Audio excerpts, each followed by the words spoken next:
할렐루야. 아멘.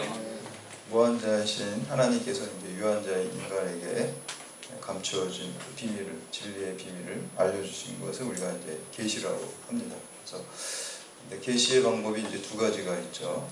모든 인간에게 주신 그 이성을 통해서 진리를 부분적으로 알게 하시는 방법을 이제 일반 계시라고 그러고, 또 성경 말씀을 통해서 또 예수 그리스도를 통해서 우리에게 주시는, 그래서 우리가 특별 계시다라고 합니다. 그래서 믿지 않는 사람들 가운데도 이성을 잘 사용하면 부분적인 진리를 갖고 있습니다. 근데 이제 그것이 완전하지 않기 때문에 예수 그리스도와 성경의 진리에 연결될 때 그것이 온전해지고 이제 풍성해지는 것이죠.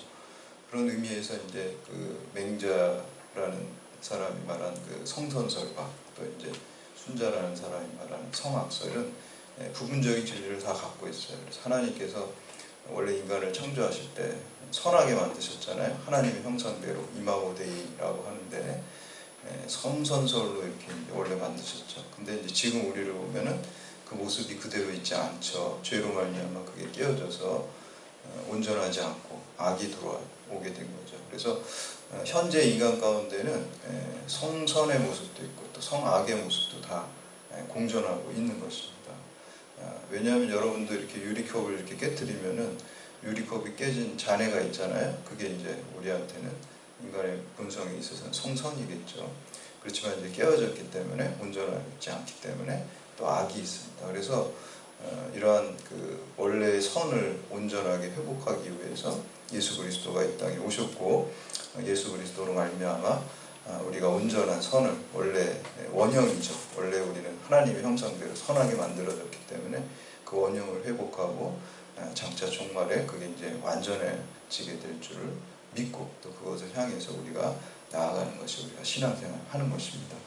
근데 이제 맹자라는 사람이 그 인간을 이제 선하게 봤는데 그 선한 모습이 이제 네 가지 선한 씨앗을 인간에게 있다라고 얘기를 합니다. 네, 사단솔이라고 하는데, 그래서 인간의 마음속에 보니까 측은지심이 있고 수호지심이 있고 사양지심이 있고 시비지심이 있다는 거예요. 그래서 이제 네 가지 씨앗이, 그거는 씨앗이지 그냥 그대로 열매는 아니에요. 그래서 그걸 교육을 통해서 그 씨앗을 잘 키우면은 인의예지라는 게 된다라는 것이죠. 그래서 그 가운데 이제 수호지심이라는 거는 바로 그 의를 만드는, 의의 열매를 맺는 그 씨앗이 됩니다. 수호지심이라는 건 나에 있어서 어떤 착하지 못하고 바르지 못한 것을 좀 부끄러워하고 또 정의롭지 못한 것을 미워하는 마음, 그런 마음이 이제 수호지심인데, 그것을 잘 살리면 이제 의를 이루게 되는 것입니다. 그래서 우리가 일반적으로 생각할 때 미워한다라는 것은 이제 굉장히 부정적으로 생각하는데, 수호지심에 보면은 미워하는 게 부정적인 게 아니죠. 우리가 불의한 것을 미워하는 것이 올바른 것이고, 그것이 이제 의분이라고 합니다. 실제로 이제 예수님께서 예루살렘 성전에 가셨을 때 장사하는 자들을 내쫓으시고 또 이제 환전하는 자들을 그 상을 둘러 엎으시고 화를 내셨잖아요. 그러면서 그 내 집은, 하나님의 집은 기도하는 집이지 그걸 갖다 너희들이 강도의 구려를 만들었다. 그러면서 이제 의로운 분노를 내신 것을 볼 수가 있습니다. 우리가 개신교를 갖다 영어로 이제 프로테스탄트라고 얘기를 합니다. 원래는 굉장히 카톨릭 입장에서 안 좋게 별명을 지어준 거예요. 아주 반항하는 놈들, 저항하는 놈들, 이렇게 이제 좋지 않은 의미로 사용한 겁니다. 왜냐하면 카톨릭 교회 입장에서 보면은 개신교는 반항하는 사람들이고 저항하는, 진압해야 될 대상이었거든요. 근데 사실 그 루터는 카톨릭 교회가 권력이 많아지면서 부패하고 타락하고 면죄부를 판매하고, 원래 돈이 많아지고 커지면은 좀 부패하게 돼 있어요. 그래서 이제 종교 사회학자들 같은 경우는 기독교가 로마의 국교가 되면서부터 타락의 길을 걷기 시작했다, 이렇게 이제 얘기를 하게 돼요. 초대교회는 순수하게 그냥 박해받으면서 그냥 성령의 역사가 일어났는데, 오히려 이제 국교가 되면은 힘이 생기고 뭐 돈이 많아지고 권력이 생기고, 그래서 그런 얘기를 하잖아요. 그 로마의 국교가 되면서 기독교는, 옛날에 이제 베드로 때는 은과 금은 내게 없으나 내게 있는 예수 그리스도를 통해서 일어나 걸으라, 이렇게 얘기를 했잖아요. 미문 앞에 있는 그 안진뱅이에게. 그런데 이제 중세교회가 되기 시작하면은 은과 금은 내게 많지만 예수 그리스도의 능력이 없어졌다는 거예요. 그래서 이제 오히려 세속화의 길을 걷게 됐다라고 얘기를 하는데, 그러한 그 카톨릭 교회의 어떤 불의함을 미워하고 거기에 때 저항하고 성경적이지 않은 비진리에 대해서 항거하는 모습이 이제 프로테스탄트 개신교가 됐다는 것이죠. 그래서 오늘날 우리 개신교 안에도 불의한 모습이 있고 비성경적인 모습이 있습니다. 그리고 우리 안에도 그런 것들이 있어요. 그래서 믿음으로 산다는 것은 결국 진리에 근거해서, 하나님 말씀, 성경 말씀에 근거해서 내 마음속에 또 우리 교회에 불의하고 또 부정의한 것, 비진리에 대해서 끊임없이 항거하고 저항할 수 있는 그 모습이 우리 가운데 있어야 될 줄로 믿습니다. 그런 의미에서 이제 미워한다는 것을 긍정적으로 봤는데요. 오늘 말씀에 보면 근심이라는 단어가 나오고 있어요. 보통 우리가 성경적으로 볼 때 근심하면 나쁜 거잖아요. 부정적인 거죠. 그리고 근심하면 불신앙의 상징이잖아요. 믿음이 없기 때문에 너 근심하는 거야. 그것도 이제 맞는 말씀입니다. 그러나 오늘 말씀에 보면은 근심을 또 분류를 하고 있어요. 하나님이 뜻대로 하는 근심이 있고요. 세상 근심이 있어요. 세상 근심은 부정적인 거지만 하나님의 뜻대로 하는 근심은 긍정적이고 우리를 구원과 생명으로 이루게 하는 것인 줄 믿습니다. 그래서 오늘 이러한 근심에 대한 말씀, 우리 하나님의 뜻대로 하는 근심이 무엇인지 우리 10절 말씀 함께 공독합니다. 10절 시작. 하나님의 뜻대로 하는 근심은 후회할 것이 없는 구원에 이르게 하는 회개를 이루는 것이요 세상 근심은 사망을 이루는 것이다. 아멘. 우리가 일반적으로 근심하면 사실 세상 근심이죠. 하나님의 뜻하는 근심이라는 것은 좀 생소할 수 있는데, 여러분 믿음 생활하면서도 근심과 염려가 많이 있습니다. 찬양 준비하면서도 뭐 잘 될까 이런 근심도 조금 있죠. 그러니까 어떻게 돼요? 기도하게 되죠. 내가 할 수 없구나. 하나님 도와주셔야지. 성령이 역사해야지. 그런 근심이 있단 말이에요. 그러니까 그건 나쁜 건 아니에요. 하나님의 영광이 드러나기 위해서, 믿지 않는 자들이 구원의 길로 인도하기 위해서, 은혜로운 예배가 되기 위해서 근심이 있단 말이에요. 그럼 그걸 위해서 기도하는 거예요. 그러나 세상 근심은 그런 게 아니에요. 이기적이고 육적인 근심이고, 하나님이 뜻하는 근심은 영적이고 또 하나님의 영광을 드러내기 위한 근심인 줄 믿습니다. 그래서 이 하나님께서 뜻대로 하는 근심은 첫 번째로 자신의 구원을 위한 근심입니다. 바울은 로마서 7장에서 자기의 속사람과 또 그 속사람에 보면은 그 육체의 법을 따르는 마음이 있고 또 하나님의 말씀을 따르는 그 두 법이 충돌한다 그랬어요. 그래서 거기에 보면 오호라 나는 공고한 사람이로다. 이 사망의 몸에서 누가 나를 건져내리라. 자신의 구원에 대한 근심이 바울에게도 있었단 말이죠. 예수님을 만나고 나서도 있었고요. 고린도 전서 9장에 보면은 내가 내 몸을 쳐 복종하게 함은 내가 남에게 전파한 후에 자신이 도리어 버림을 당할까 두려워함이로다. 자신의 구원을 늘 근심했어요. 남한테 복음을 잘 전하는데 정작 자기는 그렇게 하지 못할까봐 근심을 했다는 것이죠. 그래서 사도 바울은 나의 죄악된 자가 날마다 죽노라 그랬어요. 날마다 죽어야지, 그래야지 내가 온전히 구원을 이룰 수 있기 때문에 자기 자신에 대한 구원에 대한 근심이 있었다라는 것입니다. 예수님께서는 요한복음 5장 24절에서 우리가 하나님을 믿는 자는 영생을 얻었고 사망에서 생명으로 이미 옮겨졌다라고 말씀합니다. 여러분이 이미 예수 그리스도를 마음에 믿고 주라고 시인하고 고백해서 사망에서 생명으로 이미 옮겨진 줄로 믿으시기를 바랍니다. 이미 옮겨졌지만 그렇지만 아직 완성된 건 아니에요. 아직 종말이 안 되었기 때문에, 그래서 우리가 믿음 생활하는 것은 이미와 아직의 사이에서 긴장 속에서 살아가는 거예요. 영적인 긴장, 영적인 근심이 우리를 더욱더 하나님 말씀을 따르게 되고 구원에 이르게 되고 영원한 생명을 온전히 누리게 될 줄로 믿습니다. 자기 자신에 대한 근심이 있어야 돼요. 영적인 근심, 육체적인 세상 근심이 아니라 내가 진짜 하나님 뜻대로 잘 가고 있는 건가? 내가 하나님 뜻대로 잘 순종하고 있는 건가? 믿음 생활을 잘 하고 있는 건가? 이런 근심을 해야 되고요.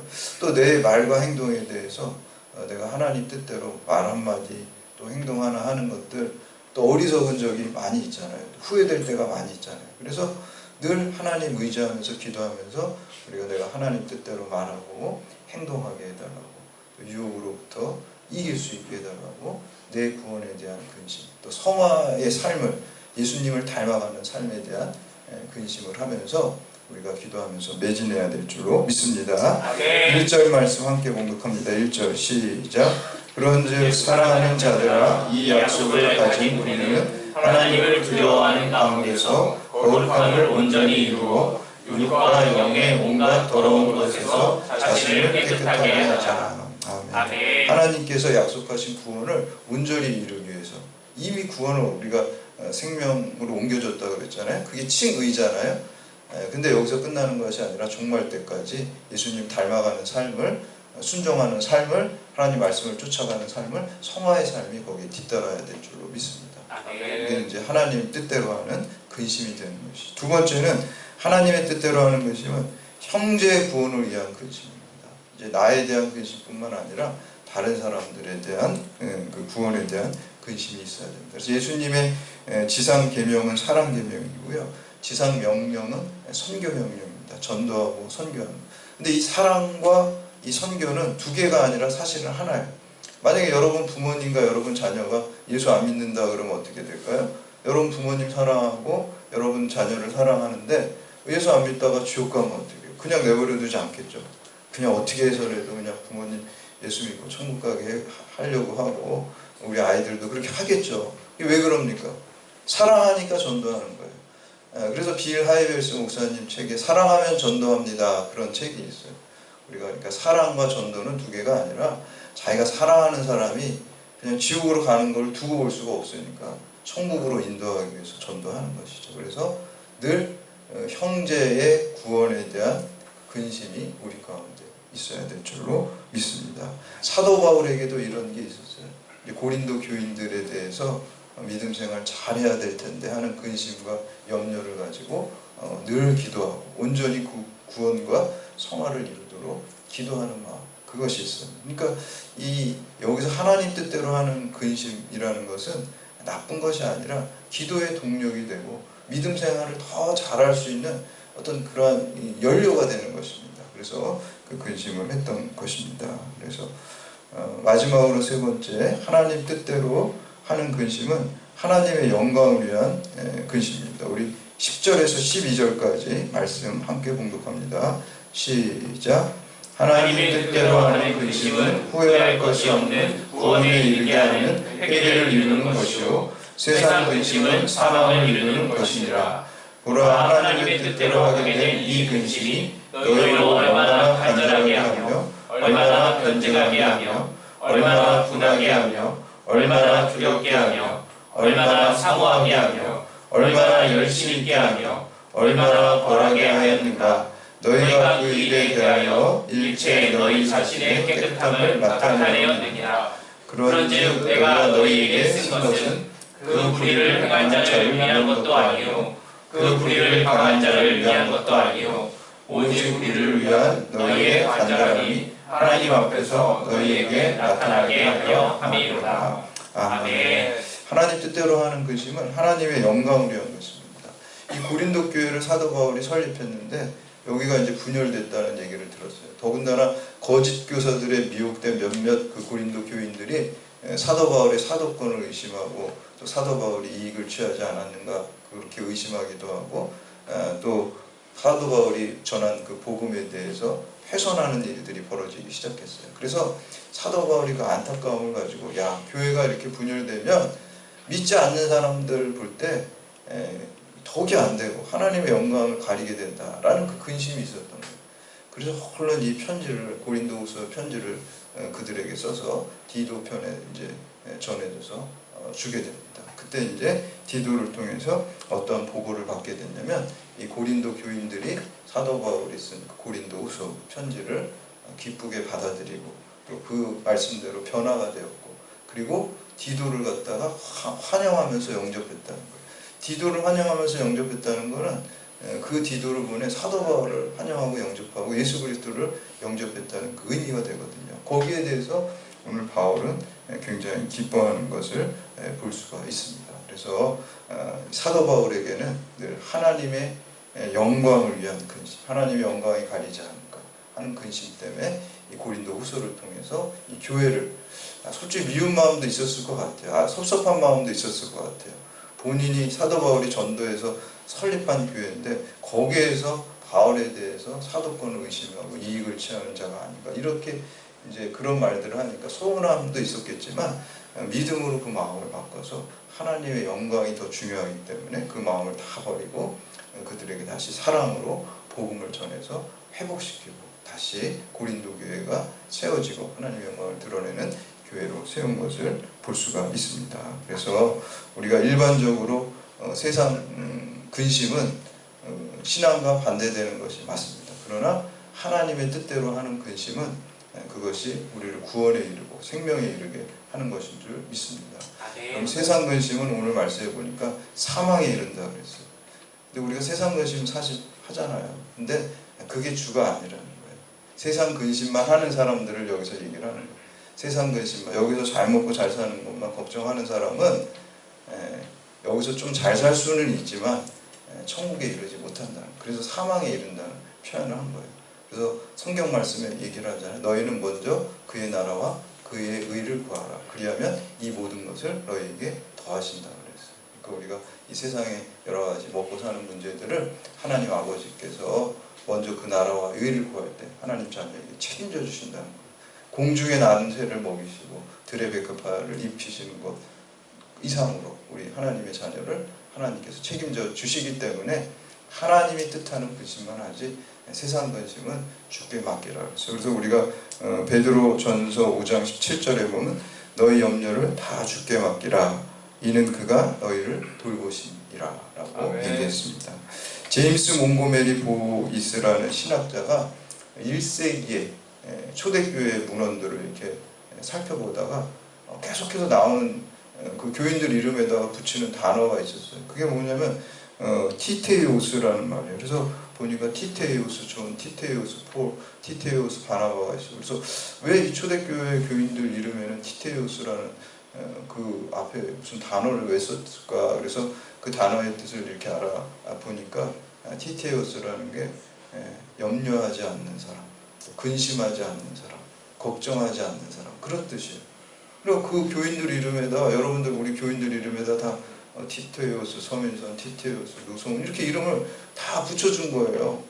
걱정하고 염려하지 않는. 초대교회에 걱정하고 염려할 일이 없었을까요? 지금보다 훨씬 많았어요. 그때는 죽습니다. 예수 믿다 걸리면 박해받는 시대였어요. 염려투성이었어요. 이 세상에 어떻게 살까? 동굴에서 숨어 살았어요. 염려가 많은, 우리하고는 비교가 안 될 염려가 투성이었는데 염려하지 않는 사람. 왜 그랬을까요? 내가 하나님의 자녀고 하나님이 우리의 영원한 생명으로 인도하신다는 믿음이 있었기 때문에 이 세상에 박해와 어려움이 있을지라도 세상 염려 근심하고 뭐든지 죽든지 살든지 내 인생 가운데 하나님의 영광만을 드러내는 인생을 다 하나님께 산 제물로 드리고 맡겼기 때문에 염려하지 않는 그러한 사람이 된 줄로 믿습니다. 그리스도인의 정체성은 세상 걱정 근심하지 않는 것입니다. 그것이 내가 그리스도의 사람이라는 증거가 되고 증표가 되는 줄 믿습니다. 세상의 염려와 근심과 걱정을 모두 다 하나님께 맡기시고 하나님께서 뜻하시는 것이 내가 하나님 뜻대로 바르게 사는지 그거를 걱정하시면서 온전히 여러분들이 하나님의 사람으로서 세워지고 영생 복락을 누리시는 여러분들 다 되시기를 주님의 이름으로 축원합니다. 아멘.